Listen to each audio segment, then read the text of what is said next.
اس کے ہاتھ میں اتنے پیسے ہوتے کہ جتنے لوگوں کی آج کل مہینے کی کمائی ہوتی ہے، اور پیسے کبھی زیادہ اور کم ہوتے۔ ایک دن پوچھ ہی لیا کہ ایسا کون سا کام ہے، تو کہنے لگا اگر بار بار پوچھا تو میں خرچہ دینا بند کر دوں گا۔ میں نے کہا ٹھیک ہے، میں اب تم سے دوبارہ نہیں پوچھوں گی۔ میں نے غریبی اور تنگ دستی دیکھی تھی، چھوٹی چھوٹی چیزوں کے لیے میں ترستی تھی۔ اب میں دوبارہ سے وہ سب محسوس نہیں کرنا چاہتی تھی، اس لیے میرے شوہر کو اس کے حال پر چھوڑ دیا۔ جو بھی جیسا بھی کر رہا تھا، کم سے کم پیسے تو لا رہا تھا، اور پیسہ زندگی کی مین ضرورت ہوتی ہے۔ پیسے کے بغیر کچھ نہیں ہوتا۔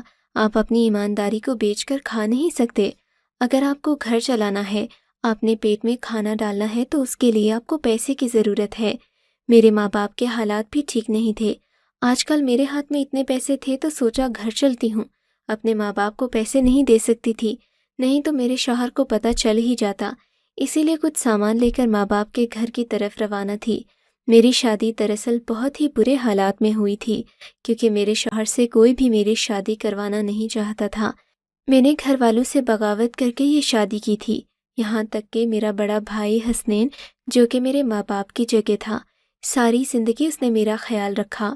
وہ باہر کے ملک ہوتا، ہمیشہ وہاں سے چیزیں بھیجا کرتا، لیکن جب اسے پتہ چلا کہ میں نے کسی کو پسند کر لیا ہے اور گھر والوں نے مجھے اس کے ساتھ بات کرتے ہوئے پکڑا ہے، تو وہ میرے سے بہت ناراض ہو گیا۔ میں نے سمجھانے کی بہت کوشش کی کہ بھائی، میں محبت کرتی ہوں اس سے، لیکن بھائی نے کہا اگر اس سے شادی کی تو میرے سے تمہارے سارے رشتے ناطے ختم ہو جائیں گے۔ میں تم سے کبھی نہیں ملوں گا، نہ ہی تمہاری شکل دیکھوں گا۔ تمہاری شادی میں آنا تو بہت دور کی بات ہے، میں تم سے فون پر بھی بات نہیں کروں گا۔ میرے بھائی کے ساتھ میرا رشتہ ایسا تھا جیسے باپ اور بیٹی کا رشتہ ہوتا ہے۔ میں نے ان کو منانے کی بہت کوشش کی، میں بہت زیادہ روئی، لیکن پھر دل کے ہاتھوں مجبور ہو گئی اور اپنے شوہر سے شادی کر لی۔ میری ہوئی تھی، 4 لوگوں میں بٹھا کر شادی کروا دی گئی تھی۔ بابا نے بس اپنا فرض پورا کیا اور کہا تھا کہ آج سے جینا مرنا ختم ہے، لیکن پھر بیٹیوں سے تعلق توڑا نہیں جاتا۔ ماں باپ کا دل تو ایسا ہی ہوتا ہے، اولاد جو بھی کرے ان کو معاف کر دیتے ہیں۔ ماں باپ تو ان کو معاف کر ہی دیتے ہیں، لیکن میرا بھائی اس طرح کا نہیں تھا۔ وہ اپنی جگہ بالکل ٹھیک تھا، سارا گھر چلایا کرتا، سب کے لیے سب کچھ کرتا۔ میرے لیے بھی اس نے بہت کچھ کیا تھا۔ گھر والے مجھے پڑھانا نہیں چاہتے تھے کہ میری تعلیم مہنگی تھی، لیکن اس نے میری فیس بھیجی تھی، پر جو میں نے کیا اس کے بعد آج تک اس نے مجھے کبھی معاف نہیں کیا۔ آج تک میرے دل میں یہ دکھ تھا کہ وہ مجھ سے ناراض ہے، پر میں نے سنا تھا کہ وہ آیا ہوا ہے، اسی لیے میں بھی گھر چلی گئی اور سوچا کہ اگر سامنا ہو گیا تو شاید مجھے دیکھ کر ہی اس کا دل پگھل جائے، کیونکہ میری شادی سے پہلے وہ ملک سے باہر گیا ہوا تھا۔ اب میری شادی کو بھی کافی عرصہ ہو گیا تھا اور وہ ابھی واپس آیا تھا۔ فاصلہ ناراضگیوں کو ختم کر دیتا ہے اور دوریاں دلوں کو بدل دیتی ہیں۔ بس اسی آسرے پر بہانہ بنا کر گھر کی طرف روانہ ہو گئی۔ ہاتھوں میں اتنی چیزیں تھیں کہ ماں تو خوش ہو گئی، کیونکہ اسے تو چولہا چلانا ہوتا ہے۔ سبزیاں، پھل، دال، چاول، تیل سب لے کر گئی تھی۔ میری ماں نے مجھے پیار سے بٹھایا اور کہا اتنا سارا سامان لینے کی کیا ضرورت تھی؟ تمہارے اپنے حالات ٹھیک نہیں ہیں، کیا تم نے نوکری کر لی ہے؟ میں نے کہا نہیں، میرے شوہر کا کام اچھا چل رہا ہے، لیکن اب بابا سے یہی کہنا کہ یہ اس کے پیسوں کی چیزیں نہیں ہیں، بلکہ میں نے کہیں نوکری کر لی ہے، نہیں تو ان کو اعتراض ہوگا۔ میری ماں نے کہا کہ اب تمہارے بابا کو اعتراض نہیں ہوگا، وہ بہت پریشان ہیں، وہ ریٹائر ہو گئے ہیں، گھر میں آج کل ایسے بھی دن آتے ہیں کہ کھانے پینے کو کچھ نہیں ہوتا۔ میں نے امی سے کہا کہ ایسے حالات چل رہے تھے اور آپ نے مجھے بتایا کیوں نہیں؟ بھائی کہاں ہیں؟ بھائی کچھ کرتے نہیں؟ میری ماں نے کہا بھائی تیرا تو ایسا کچھ ہوا ہے کہ اب وہ کبھی پہلے جیسا نہیں ہوگا، مجھے تو لگتا ہے کمانے کے قابل ہی نہیں رہا، بدل گیا ہے۔ میں نے کہا ایسا بھی کیا ہو گیا ہے ہمارے بھائی کے ساتھ، بتائیں تو۔ مجھے نہیں تو میرا دل پھٹا جا رہا ہے۔ میری اماں بولنے لگی تھی کہ وہاں بابا آ گئے۔ بابا کو جانے کس بات کا غصہ تھا، ٹھیک سے مجھ سے بات نہیں کی اور کمرے میں چلے گئے۔ یہ دیکھ کر مجھے بہت برا لگا۔ میں بھی 10-15 منٹ بیٹھنے کے بعد واپس آ گئی۔ امی نے کہا ایسے نہیں کرو بیٹی، اپنے گھر سے ناراض ہو کر نہیں جاتے، اچھا نہیں لگتا۔ کہ میں نے کہا کہ شاید مجھے یہاں نہیں آنا چاہیے تھا۔ میں روتے روتے اپنے گھر آ گئی، سوچا کہ پتہ نہیں بھائی کے ساتھ کیا ہوا، پھر آج ہی اتنا سوچ پائی کہ شاید اس کی نوکری چھوٹ گئی ہے، لیکن میرا بھائی بہت قابل تھا، بہت پڑھا لکھا تھا، اس نے ملک کے باہر رہ کر بہت پیسے کمائے تھے، شاید وہ دوبارہ کوئی نوکری کر ہی لیتا۔ مجھے اس بات کی ٹینشن نہیں تھی کیونکہ وہ بہت ہی قابل تھا۔ میں نے سوچا کہ جب اتنے سارے پیسے آتے ہیں تو کیوں نہ میں سارا سامان ایک ساتھ ہی لے لوں۔ میں دکان پر گئی، پورے مہینے کا سامان ایک ساتھ لے لیا، لیکن میرے پاس فی الحال اتنے پیسے نہیں تھے۔ میں نے دکان والے کو کہا کہ صبح پہلے ٹائم آپ کو آپ کے پیسے مل جائیں گے۔ دکان والے کو ہم پر تھوڑا سا شک ضرور تھا کیونکہ ہم پہلے بھی اس کے ساتھ ادھار کرتے تھے، لیکن اب جب سارا ادھار اتار چکے تھے تو اس نے ہمیں مزید ادھار دے دیا۔ میں سارا سامان اپنے سامنے رکھ کر بیٹھی ہی تھی جب میرا شوہر کچھ دیر میں واپس آ گیا۔ میں نے کہا جتنی جلدی واپس آ گئے؟ تو کہنے لگا بس آ گیا ہوں۔ تم یہ کیا کر رہی ہو؟ میں نے اسے کہا میں نے پورے مہینے کا سامان لے لیا۔ اس نے مجھے حیران ہو کر دیکھا اور کہا کہ کس نے کہا تھا تمہیں یہ سب کرنے کے لیے؟ یہ سامان تو ہزاروں روپے کا لگ رہا ہے، تم نے تو سامان ایسے لیا ہے جیسے ہمارے گھر میں شادی ہونے والی ہے۔ میں نے کہا جب ہر چیز روز استعمال ہونی ہی ہے تو پھر تھوڑی تھوڑی کر کے لینے کی کیا ضرورت ہے؟ ویسے بھی شاپنگ کر کے لینے کی کیا ضرورت ہے؟ ویسے بھی شاپنگ کر کے تھک گئی ہوں، اب کوئی گھر کی چیز بھی لے لوں۔ آپ کو تو خوش ہونا چاہیے۔ خوش تو تم ہو جاؤ گی جب پتہ چلے گا کہ آج میرے پاس 1 روپیہ بھی نہیں ہے۔ میں نے کہا میں نے دکان والے کو کہا تھا کہ میں صبح 10 بجے تک اس کو پیسے دے دوں گی، اور میں نے یہی سوچ کر کہا تھا آپ رات تک پیسے لے آئیں گے۔ میرا شوہر مجھ پر چلانے لگا، کہنے لگا پیسہ پیسہ کرتی رہتی ہو، کبھی نہیں ہوتے انسان کے پاس پیسے۔ اب تم جانو اور تمہارا کام جانے، میں کچھ نہیں کر سکتا۔ میں تمہیں اتنے پیسے لا کر دیتا ہوں، تھوڑے بہت پیسے سائڈ پر نہیں رکھ سکتی تھی؟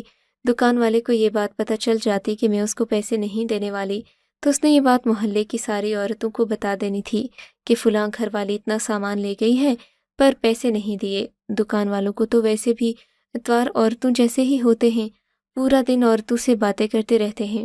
پھر میں اپنی ایک دوست کے پاس گئی، اس نے کہا کہ تم تو جانتی ہو آج کل میرے ہاتھ میں بہت پیسے لیکن آج کے دن نہیں ہیں، میرا ایک کام ہے، اس کے لیے مجھے پیسے دے دو۔ اس کو یقین تھا کہ میرے پاس بہت پیسے ہیں تو اس نے مجھے پیسے دے دیے۔ میں نے دکان والے سے تو اپنی جان چھڑوا لی، لیکن ابھی بھی میرے سر پر قرض سلامت تھا۔ اب میری دوست جو کہ بس نام کی دوست تھی، اس کو میں نے پیسے دینا تھے۔ اگلے دن پھر میرا شوہر کام پر گیا، میں دعا کرنے لگی کہ آج تو یہ پیسے واپس لے کر ہی واپس آئے، لیکن اس رات کچھ ایسا ہوا کہ میں حیران و پریشان رہ گئی۔ میں نے کبھی سوچا بھی نہیں تھا کہ یہ سب ہوگا۔ میرے شوہر کو بہت دیر ہو گئی تھی، اس ٹائم پر وہ آ جایا کرتا تھا۔ میں باہر ہی بیٹھی تھی، اس کا انتظار کر رہی تھی۔ رات کا وقت تھا لیکن میں اکیلی ہی گھر میں رہتی تھی۔ اللہ نے ابھی تک مجھے اولاد نہیں دی تھی۔